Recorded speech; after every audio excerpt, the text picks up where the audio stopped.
The Toronto Raptors 2024-2025 season has officially come to a close. Another season in the books as the Raptors end the season 30-52 as they miss the postseason for the third straight season, as another lost season is behind us. And hopefully this is the last lost season for a while, as we're going to look ahead to the future for the Raptors and why it does look promising. I'm going to take a look at the current state of the Raptors and why they have a chance to take a giant leap. So if y'all could do me a solid favor, drop a like on the video and smash that subscribe button for more content just like this. So the Raptors, we knew about their plan from the midpoint of the season. Coming out of the trade deadline, front office made it clear they were going to do their best to try to position themselves in the upcoming draft lottery. And the Raptors, they did do a lot of winning, which is why they are officially locked into having the 7th best lottery odds ahead of May's NBA draft lottery. So that means the Raptors, they will have a 31.9% chance of getting into the top 4 and a 7.5% chance of getting the number 1 overall pick. It is important to note that the last time the Raptors had the 7th best lottery odds was back in 2021. The Raptors moved on up to number 4, and of course they selected Scottie Barnes. So hopefully the Raptors could get more luck on their side and they're able to move on up. But you look at this team, of course, there was a lot of losing, but the positive in this season was the fact that we did see a lot of player development, and that's what you want to see in a season like this that doesn't feature a ton of winning. And what really stood out to me this season, guys, I gotta say, the rookies, they impressed me. The Raptors had a tremendous draft in 2024, and all of their rookies showed up in a big way. I mean, how about Mobo playing well down the stretch, recording that triple-double? Jamal Shed, steadily consistent, really taking the reins, in my opinion, of this team's backup point guard. Jacoby Walter showing his two-way potential. And then Jamison Battle, just super hot from outside, giving the Raptors that sharpshooter that they've been in search of. And he really played well down the stretch. So that's what you wanted to see in a season like this. You wanted to see the young guys really come into their own. And in my opinion, all of those guys, they did a great job of being in the mix to have a shot at a rotation spot next season when the Raptors do want to go out there and compete and win games. So they just had an unbelievable draft haul in 2024, the Raptors did. And hopefully they can add another gem in this upcoming draft, because what's going to be important for the Raptors next is acing this 2025 NBA draft. We, of course, don't know where they're going to be picking from. In all likelihood, it does suggest they're going to get number 7 or even fall back to number 8, but maybe they move on up. That would change everything, in my opinion. But even if they land the number 7 pick, for example, they can still get a nice prospect. And, of course, beyond that, you have the most exciting part for next season, and that's the Brandon Ingram piece. You're going to be entering Brandon Ingram into the mix. He hasn't played in a single game for the Raptors. He's going to take this entire summer to rehab. We're going to know more about that ankle in a few weeks' time. But you're going to add a top 7 pick, call it. You're going to add Brandon Ingram to this Raptors team.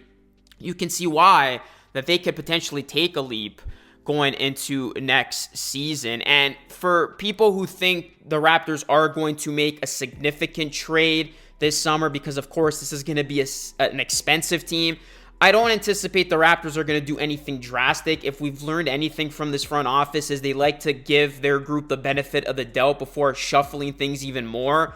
So the Raptors, they have until next season to get under that luxury tax. So I think it's going to be a matter of they're going to roll into next season with this group, and they're going to see what this group's going to be able to do. I think they're going to see it through, and if things go well, they're going to keep this group together. So I think this is going to be a quiet offseason in terms of expecting a big trade. The Raptors, they're going to carry this group into next season and see where this team stands, call it next year's trade deadline, and then they'll reevaluate, I would think, to see, hey, are we going to make a big trade, or are we going to keep this group because this is a performing group? And I think that's ultimately what it comes down to.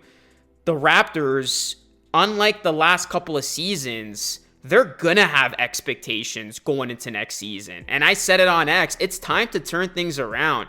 We gave this team a leash, haven't been too critical of them in these last couple of seasons, but now they're gonna be expected to perform. And at the very least, they should be locked into a playing game at this time next year. Because you look at the state of the East, particularly the bottom, it's weak.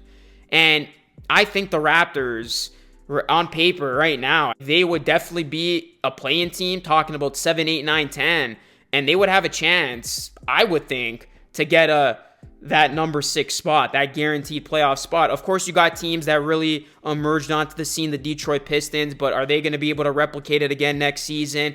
You have some teams like Miami that you really don't know what their future is going to look like. Atlanta's always seems to be in the same position. Orlando took a step back this season, finding themselves as a 7 seed. Chicago, they're obviously playing for the future as well with their young talent. So I think there's an opportunity there outside of the Cleveland Cavaliers, the Boston Celtics, the Milwaukee Bucks, the Indiana Pacers, the New York Knicks, for a team to take a jump, similarly to what the Pistons did this season. And that team could, in fact, be the Raptors. As you look at the Raptors' projected rotation as early as it is, you're looking at a starting lineup of Emmanuel Quickley, RJ Barrett, Brandon Ingram, Scottie Barnes, and Jakob Poeltl. That is enticing on paper. It certainly is. Now, there could be some defensive limitations outside of Scottie Barnes. Are they going to be able to, have a good enough balance on the defensive end? But you look at this group, this is a team that can go out there and compete. Scottie, you look at his season, he really emerged defensively, but unfortunately, with his shooting numbers, he did have a career worst, talking about his field goal percentage, 3-point percentage. But I think Scottie playing alongside BI, who I think is going to be situated now as the number 1 option on this team, is going to do wonders for Scottie Barnes' game, and he's going to really flourish. So I look for that duo to do some nice things. Jakob Poeltl, we know his importance of, when he's in the lineup versus when he's not. RJ Barrett, he had a nice season. You look at the jumps he made, he's going to contribute. And then Emmanuel Quickley is the question mark. Of course, he was hampered with injuries, but, can he be that consistent point guard for this team?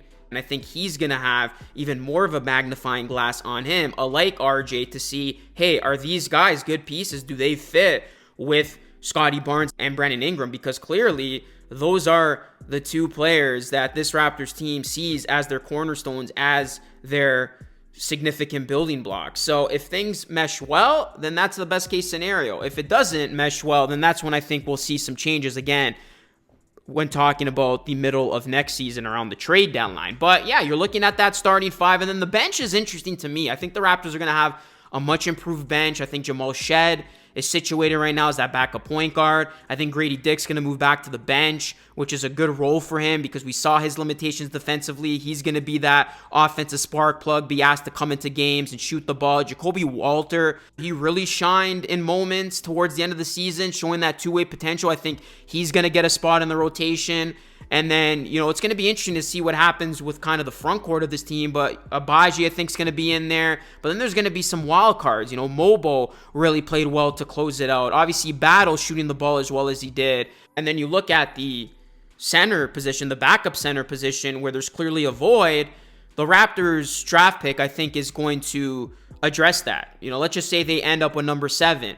I think you're looking at a guy like Malawak if you want to go more for a defensive-minded big, or Queen if you want to go for a more offensive-minded big. And I went more into detail about the Raptors draft selections in previous videos, and I'll do more draft stuff, obviously, when we get closer to the draft lottery and actually know where the Raptors are going to be picking from. Because I will say this, I think if the Raptors jump in the top 4, that could change things this summer. Then that's when I can see maybe a big trade happening if the Raptors are able to get one of those top 4 great talents. But if they're kind of just going to get the number 7 pick, I think they're going to go center. And then another possibility, too, is them bringing Chris Boucher back on a very team-friendly, cheap deal. I know they didn't play Boucher down the stretch, but this is a team that obviously wasn't prioritizing winning. Boucher could potentially be important in a rotation spot next season when this team is trying to win.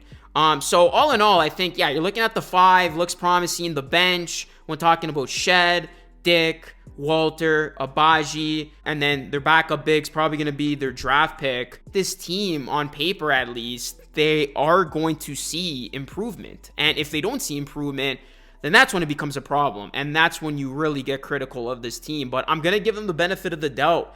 I'm not going to go as far as saying they're going to get number 6 next season. I'm not there yet. But like I said, I think they will be in a playing spot.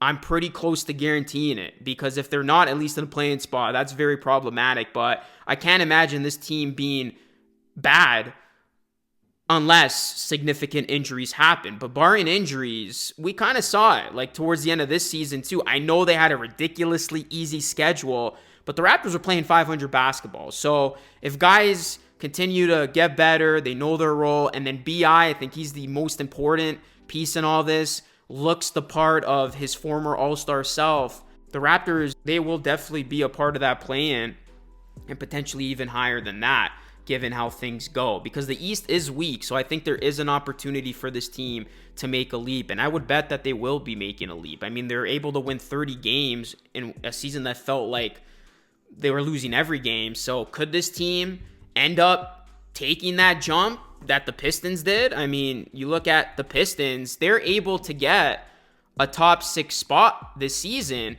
by winning 44 games. So the Raptors, can they be plus 14, plus 15 in that win column next season? If it happens, I won't be surprised. So we'll see what happens, guys. But just to recap, pretty high on this team in terms of taking a leap next season. The draft is going to be big. See where the Raptors indeed pick from.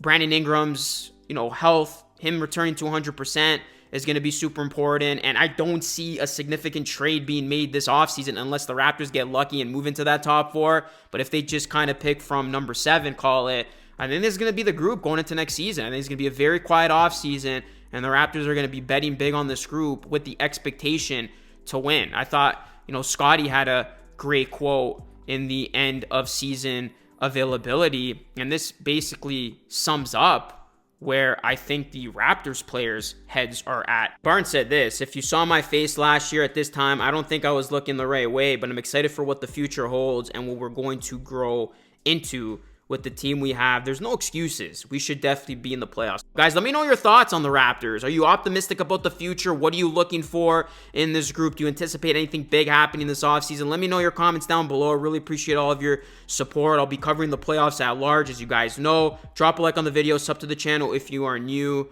And yeah, thank you so much for your continued support. This is Luke signing off. I will catch you all again in the next one.